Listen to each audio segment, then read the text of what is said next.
Praise the Lord. இன்றைய தியானம் 1 தீமோத்தேயு 6:6 முதல் 12 வரை. போதும் என்கிற மனதுடனே கூடிய தேவ பக்தியே மிகுந்த ஆதாயம். உலகத்திலே நாம் ஒன்றும் கொண்டு வந்ததும் இல்லை, இதிலிருந்து நாம் ஒன்றும் கொண்டு போவதும் இல்லை என்பது நிச்சயம்.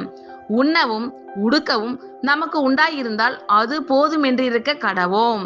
ஐசுவரியவான்களாக விரும்புகிறவர்கள் சோதனையிலும் கண்ணியிலும் மனுஷரை கேட்டிலும் அழிவிலும் அமிழ்த்துகிற மதிகேடும் சேதமும் ஆன பலவித இச்சைகளிலும் விழுகிறார்கள். பண ஆசை எல்லா தீமைக்கும் வேறாய் இருக்கிறது.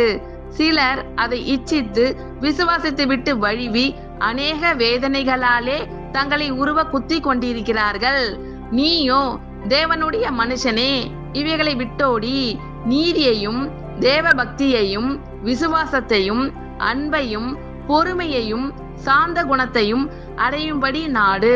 விசுவாசத்தின் நல்ல போராட்டத்தை போராடு. நித்திய ஜீவனை பற்றிக்கொள், அதற்காகவே நீ அழைக்கப்பட்டாய்.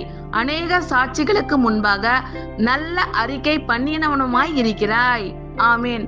கர்த்தர் உங்கள் அனைவரையும் ஆசீர்வதிப்பாராக. God bless you all.